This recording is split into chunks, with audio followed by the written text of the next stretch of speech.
राजस्थान के परिचय के बारे में हम देख लेते हैं। अगर हम राजस्थान का परिचय देखते हैं तो उसके पहले हमारे देश का परिचय जरूर देख लेते हैं, क्योंकि देश के बारे में जानेंगे तो अपने राजस्थान के बारे में जरूर जान लेंगे। पहले अपने देश के बारे में थोड़ा सा डिटेलली हम जानकारी ले लेते हैं। राजस्थान का परिचय लिखा है तो उसी प्रकार हम भारत का थोड़ा परिचय ले लेते हैं। भारत का परिचय लेते हैं तो भारत के बारे में हम देख लेते हैं कि भारत का नाम कैसे पड़ा, इसे भारत क्यों कहा जाता है, यहाँ आर्यों की संतान कौन थे। यहाँ पर सबसे पहले हम बात करते हैं तो भारत को भी भिन्न भिन्न नामों से जाना जाता है। इसे देवों की भूमि कहा जाता है क्योंकि ये हमारी मातृभूमि है। मातृभूमि हम एक ऐसा देश पूरे विश्व में जो अपनी धरती को माँ कहते हैं, उस धरती को, जो धरती जिस पर हम निवास करते हैं, उस भारत देश के एक छोटे से राज्य राजस्थान में हम निवास करते हैं। तो हम देख लेते हैं थोड़ा सा भारत का परिचय। तो भारत के बारे में हम देखते हैं तो भारत को अलग अलग नामों से जाना जाता है। हम बात कर लेते हैं तो इसको हम भारत भी कहते हैं। आपको कहीं पर हिंदुस्तान भी नाम मिलेगा, आपको इसका नाम इंडिया भी मिलेगा, आपको सोने की चिड़िया भी मिलेगा, इसे जम्बूद्वीप भी कहा जाता है, इसे आर्यावर्त भी कहा जाता है, आदि कई नामों से इसे जाना जाता है। भारत नाम कैसे पड़ा? क्योंकि यहाँ पर भरत नाम की एक शाखा थी। इसे अलग अलग किताबों में अलग अलग बताया गया है। जैसे ऋग्वेद के अंतर्गत भरत नाम की शाखा के नाम पर इस देश का नाम क्या पड़ा? भारत। उसी प्रकार कालिदास की पुस्तक अभिज्ञान शाकुंतलम आपने पढ़ी होगी। उसके अंतर शकुंतला और दुष्यंत का पुत्र कौन था? भरत। उसके नाम पर इस देश का नाम क्या रखा गया? भारत रखा गया। हिंदुस्तान क्यों कहा जाता है? ईरानी जो सिंधु नदी के पश्चिम में स्थित थे, वो जब इस तरफ आए तो उनके मुंह से सिंधु न निकलकर क्या निकलता था? हिंदू। क्योंकि वह स को क्या बोलते थे? ह। तो उन्होंने सिंधु को तो क्या बोला? हिंदू। और सिंधु के जो पूर्व में स्थित हैं उस स्थान को क्या बोल दिया उन्होंने? हिंदुस्तान कहा। इसीलिए इसे हिंदुस्तान के नाम से भी जाना जाता है। हम इंडिया की बात करते हैं। इंडिया कैसे पड़ा? ग्रीक या यूनानी जो लोग होते हैं उन्होंने सिंधु नदी को क्या कहा? इंडस। क्या कहा उन्होंने? इंडस। और इंडस से क्या बना? इंडिया। इसीलिए इसे हम इंडिया के नाम से भी जाना जाता है। सोने की चिड़िया क्या होता था कि भारत प्राचीन समय से ही बहुत पैसे वाला रहा है और भारतीय संस्कृति की एक रीत भी रही है। भारत ने कभी किसी देश के ऊपर आगे होकर आक्रमण नहीं किया। भारत ने हमेशा व्यापार और खुल के किया, लोगों के साथ जोड़कर किया। तो बात कर लेते हैं हम सोने की चिड़िया। सोने की चिड़िया भारत कैसे बना? क्या होता था कि भारत में गरम मसाले बहुत अधिक पैदा होते थे। गरम मसालों को हम यहाँ से दूसरे देशों में क्या करते थे? निर्यात करते थे। उनकी जगह पर उनसे हम क्या लेते थे? सोने चांदी हीरे जवाहरात लेते थे। इसलिए भारत में अधिक सोना हीरे जवाहरात अधिक थे। विदेशियों की यहाँ पर बहुत अधिक निगाहें रहती थी, तो विदेशी इसे क्या बोलते थे? सोने की चिड़िया के नाम पर। आपने देखा होगा सिकंदर जैसे, सेल्यूकस जैसे शासकों ने भारत के ऊपर आक्रमण किया। क्यों किया? सोने की चिड़िया होने की वजह से, क्योंकि वहाँ से हमारे को क्या मिलेगा? बहुत अधिक धन मिलेगा। जम्बूद्वीप की अगर हम बात कर लेते हैं तो भारत एक बहुत विशाल देश था जिसके अंतर्गत आज वर्तमान की जो स्थिति है उस स्थिति को ना देखकर अगर हम पास्ट में भूतकाल में अगर बात करते हैं तो भारत एक विशाल साम्राज्य में विभाजित था, जिसके अंतर्गत पाकिस्तान, नेपाल, बांग्लादेश, श्रीलंका, म्यांमार, ये सभी देश किसके अंतर्गत आते थे? हमारे भारत के अंतर्गत आते थे। और इसकी सीमाएं उत्तर में हिमालय, दक्षिण में हिंद महासागर, पश्चिम में अराकान यमुना, उधर हिंदू कुश पर्वतमाला, इनके मध्य में स्थित एक विशाल था। इसीलिए इसे जम्बूद्वीप के रूप में जाना गया। आर्यव्रत, क्योंकि यहाँ पर आर्य निवास करते थे, इसीलिए इसे आर्यव्रत की भूमि भी कहा जाता है। इसके अलावा हम संविधान की अगर बात कर लेते हैं तो अनुच्छेद 1 के अंतर्गत भी इसमें भारत का नाम लिया गया है। इंडिया दैट इज भारत, क्या कहा गया है उसमें? अनुच्छेद 1 में इंडिया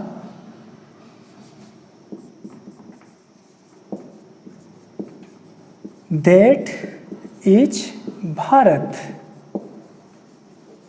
ये किसमें लिखा हुआ है?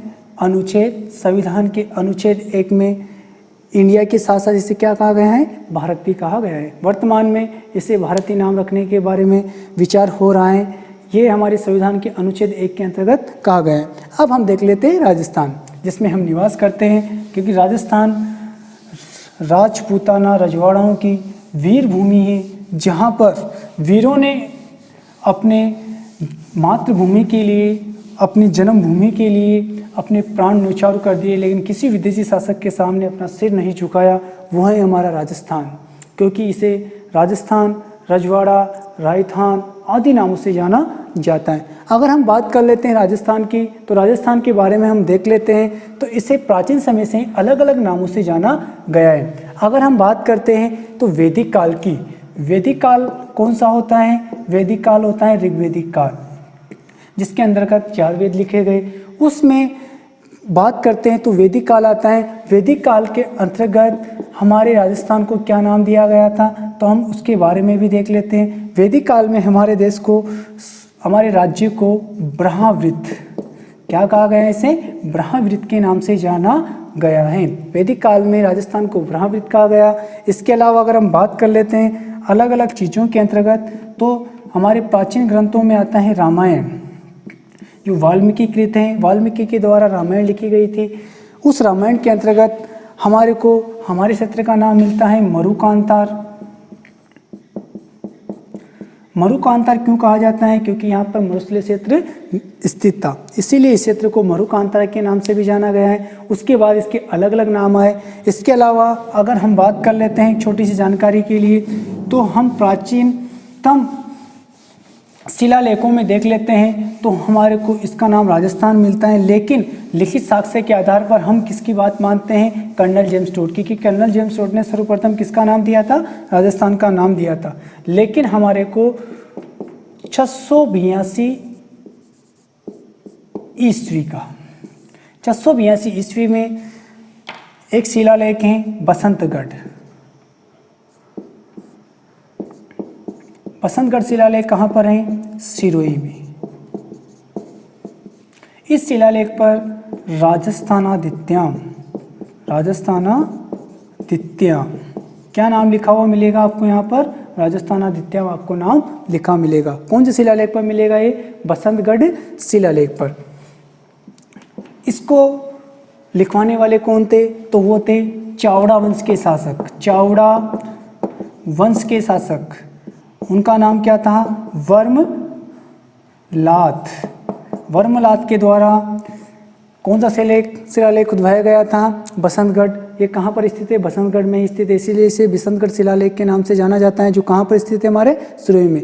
यहाँ से हमारे को जानकारी मिलती है कि सर्वप्रथम राजस्थानादित्यम शब्द का प्रयोग किया गया था। हमारे को इसी शिलालेख से सर्वप्रथम दास प्रथा के बारे में भी जानकारी मिलती है। किसके बारे में जानकारी मिलती है हमारे को? इसके बारे में, दास प्रथा के बारे में हमारे को इससे जानकारी मिलती है। आगे हम अगर देखते हैं तो किस किस प्रकार से इसके नामों का उच्चारण किया गया, किस प्रकार से राजस्थान नाम बना, तो थोड़ा सा हम आगे बढ़ते हैं। आगे बढ़ते हैं तो हमारे आधुनिक काल, और आधुनिक काल में भी किस प्रकार से, तो हम देख लेते हैं। इसमें सर्वप्रथम अगर हम बात कर लेते हैं तो एक आयरलैंड के निवासी थे। कहाँ के निवासी थे? आयरलैंड के। उनका नाम था George Thomas.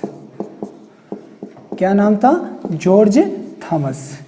George Thomas Gwalior के शासक दौलत राव सिंधिया के दरबार में एक अंग्रेजी कमांडर थे। जॉर्ज थॉमस दौलत राव सिंधिया के दरबार में एक अंग्रेजी कमांडर थे।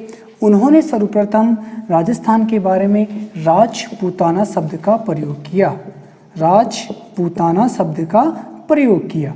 लेकिन हम इसे साक्ष्य के रूप में कब मान सकते हैं? और इन्होंने ये कब कहा था? 1800 ईस्वी में। लेकिन इसका हमारे को लिखित साक्ष्य कहाँ से मिलता है? तो हम लिखित साक्ष्य के बारे में देख लेते हैं। तो हमारे को लिखित साक्ष्य के बारे में अगर हम देखते हैं तो हमारे को लिखित साक्ष्य मिलता है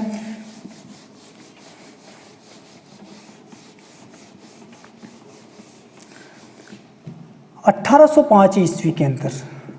1805 ईस्वी में William Franklin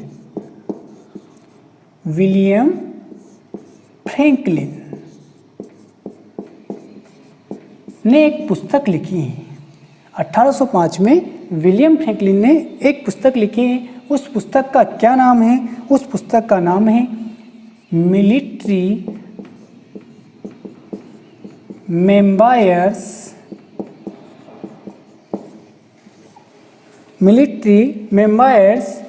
of mister George Thomas. इस पुस्तक में कहा गया कि सर्वप्रथम इस क्षेत्र का नाम राजपूताना किसके द्वारा दिया गया? जॉर्ज थॉमस के द्वारा। 1805 में विलियम फ्रैंकलिन ने पुस्तक लिखी military members of mister George Thomas. इस पुस्तक से हमारे को जानकारी मिलती है कि सर्वप्रथम राजपूताना शब्द किसने दिया? जॉर्ज थॉमस के द्वारा दिया गया था। यह पुस्तक कब लिखी गई थी? 1805 में लिखी गई थी। लेकिन इसके पहले भी हमारे को इसके बारे में जानकारी मिल जाती है। अब वो जानकारी हमारे को कहाँ से मिलती है तो हम थोड़ा सा देख लेते हैं। तो क्या होता है कि एक पुस्तक है मुहूर्नोत नैन्सी। मुहूर्नोत नैन्सी के द्वारा पुस्तक लिखी गई। उस पुस्तक में भी सर्वप्रथम राजस्थान के नाम के बारे में उच्चारण किया गया है। मुहूर्नोत नैन्सी के द्वारा कौन सी पुस्तक लिखी गई थी? तो वो पुस्तक थी मुहूर्नोत नैन्सी रिख्यात। इस पुस्तक के अंतर्गत भी मुहूर्नोत नैन्सी ने सर्वप्रथम राजस्थान शब्द का क्या किया था? प्रयोग किया था।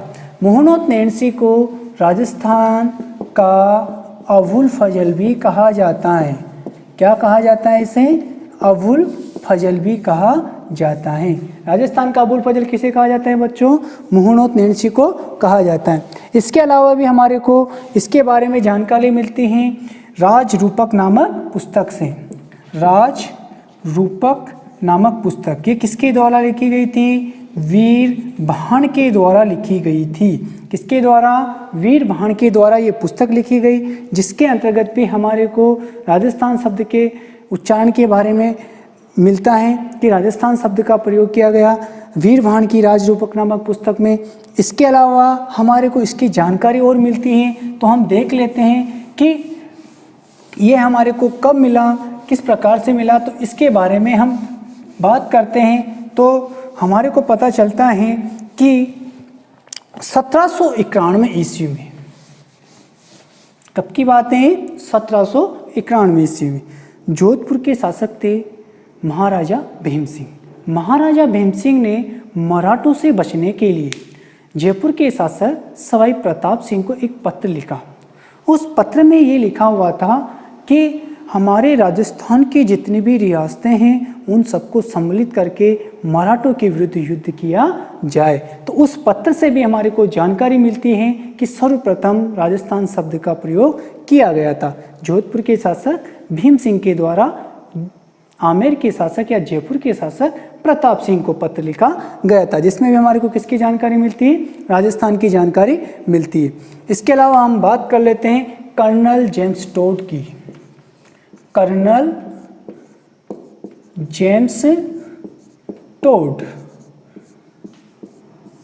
कर्नल जेम्स टोड की अगर हम बात करते हैं तो कर्नल जेम्स टोड के द्वारा भी 1829 ईस्वी में Rajasthan Rajputana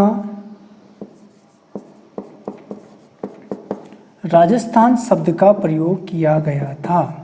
colonel James Tod के द्वारा 1829 ईस्वी में राजस्थान राजपूताना राजस्थान शब्द का प्रयोग किया गया था।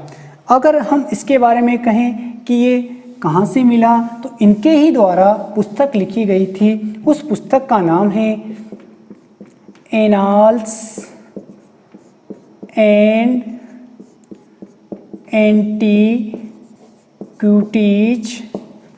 Of Rajasthan. Colonel James Tod के द्वारा पुस्तक लिखी गई annals and antiquities of Rajasthan. इसके अलावा उन्होंने एक पुस्तक और लिखी है। उस पुस्तक का नाम है the central and western Rajput state of India. इन दोनों पुस्तकों से हमारे को जानकारी मिलती है कि कर्नल जेम्स टोड के द्वारा इस क्षेत्र का नाम राजस्थान दिया गया था। कर्नल जेम्स टोड ने 1829 में राजस्थान, राजस्थान या राजपूताना नाम दिया गया। हमारे को इसकी जानकारी मिलती है। कर्नल जेम्स टोड को घोड़े वाले बाबा के नाम से भी जाना जाता है। इन्हें राजस्थान के इतिहास के पिता के नाम से भी जाना जाता है। राजस्थान के पितामह के नाम से भी किसने जाना जाता है?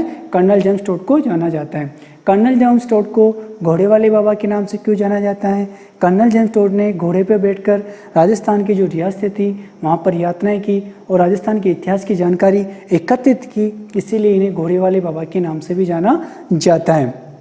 आगे हम बात कर लेते हैं तो कर्नल जेम्स टोड के द्वारा annals and antiquities of Rajasthan, एक पुस्तक तो ये the central and western Rajput state of India, दूसरी पुस्तक ये लिखी गई। अब इनकी जानकारी हमारे को कहाँ से मिलती है? तो इन पुस्तकों का संपादन जो कार्य किया गया था, संपादन कार्य किया गया विलियम कुक के द्वारा। किसके द्वारा किया गया था? विलियम कुक के द्वारा इन पुस्तकों का संपादन कार्य किया गया। इसके अलावा इनका हिंदी में उच्चारण या इनका हिंदी में इसे कन्वर्ट किया गया था पंडित गौरीशंकर हीराचंद ओझा के द्वारा। पंडित गौरीशंकर हीराचंद ओझा के द्वारा इस पुस्तक का हिंदी में अनुवाद किया गया था। आगे अगर हम बात करते हैं कि इनके गुरु का क्या नाम था? इनके गुरु का नाम था जैनयति ज्ञानचंद, जिनको कर्नल जेम्स टोड ने अपनी पुस्तक क्या की थी? समर्पित की थी। इनके द्वारा लिखी गई पुस्तक, हमारे को इन पुस्तकों से ये जानकारी मिलती है कि हमारे को कहाँ से इस राजस्थान के नाम के परिचय के बारे में जानकारी मिलती है कि राजस्थान का परिचय, राजस्थान नाम कैसे पड़ा। सर्वप्रथम अगर हम बात कर लेते हैं तो वैदिक काल की। वैदिक काल की अगर हम बात करते हैं तो वैदिक काल के अंतर्गत इसे क्या नाम दिया गया था? ब्रह्मव्रत, रामायण, वाल्मीकि कृत, इसके अंतर्गत मरुकांता नाम दिया गया। इसके अलावा इसमें हमने बसंतगढ़ शिलालेख देखा। बसंतगढ़ शिलालेख की अगर हम बात करते हैं तो बसंतगढ़ शिलालेख में राजस्थान नाम द्वितीयम जो 482 ईस्वी में लिखा गया था। आगे हम बात कर लेते हैं तो जॉर्ज थॉमस ने 1800 ईस्वी के अंतर्गत इसका नाम क्या दिया था? राजपूताना दिया था। लेकिन 1805 में विलियम पैकलिंग के द्वारा the military memoirs of George Thomas नामक पुस्तक लिखी गई, जिसमें कहा गया कि जॉर्ज थॉमस ने सर्वप्रथम राजपूताना नाम दिया। उसके बाद हमने इसमें देखा मूनोत नैन्सी विख्यात इनकी पुस्तक थी, जिसके अंतर्गत इसमें राजस्थान नाम का प्रयोग किया गया है। इसके अलावा राजरूपक जो वीरवाहन के द्वारा लिखी गई थी, उसके अंतर्गत भी हमने देखा कि इसके अंतर्गत भी राजस्थान शब्द का प्रयोग किया गया। इसके अलावा एक पत्र था जो जोधपुर के शासक भीम सिंह के द्वारा आमेर के शासक प्रताप सिंह को लिखा गया था, जिसके अंतर्गत राजस्थान की सभी रियासतों को एकत्रित या एक होने के बारे में बताया गया था। तो सर्वप्रथम उसमें भी राजस्थान शब्द का प्रयोग किया गया। बाद में अगर हम देख लेते हैं तो कर्नल जेम्स टोड के द्वारा 1829 ईस्वी के अंदर 2 पुस्तकें लिखी गई, annals and antiquities of Rajasthan, the central and western Rajput state of India. इन पुस्तकों के अंतर्गत हमारे को राजस्थान, राजपूताना, रायथा नाम के बारे में अनुवाद किया गया है या इनके बारे में बताया गया है। इस पुस्तक का संपादन कार्य किया विलियम कुक के द्वारा। इसे हिंदी में उच्चारित किया गया था पंडित गौरीशंकर हीराचंद ओझा के द्वारा। और कर्नल जेम्स टोड के द्वारा अपनी पुस्तक annals and antiquities of Rajasthan किसको समर्पित की गई थी? जैनयति ज्ञानचंद के को यह पुस्तक समर्पित की गई थी। इस प्रकार से हमारे को जानकारी मिलती है कि राजस्थान का नाम किस प्रकार से पड़ा। कर्नल जेम्स टोड को घोड़े वाले बाबा के नाम से भी जाना जाता है। अगर छोटी सी जानकारी अगर हम देखते थे तो हम ग्लोब के आधार पर देखते हैं तो ग्लोब पर भारत कहाँ पर स्थित है? उत्तरी गोलार्ध में। उत्तरी गोलार्ध में भूमध्य रेखा के उत्तरी भाग में। और हम बात कर लेते हैं देशांतर, तो देशांतरों की किस तरफ स्थित है? ये पूर्व में। तो उसी प्रकार अगर हम देखते हैं हमारे राजस्थान के बारे में तो राजस्थान भारत के उत्तर पश्चिमी दिशा में स्थित है। ये हम आगे कल देखेंगे कि ये किस स्थिति में स्थित है। उसके बारे में स्थिति और विस्तार में हम इसकी पूरी संपूर्ण जानकारी लेंगे। आज हमने राजस्थान का परिचय देखा। आपको समझ में आया होगा, बहुत अच्छा लगा होगा। जरूर, धन्यवाद।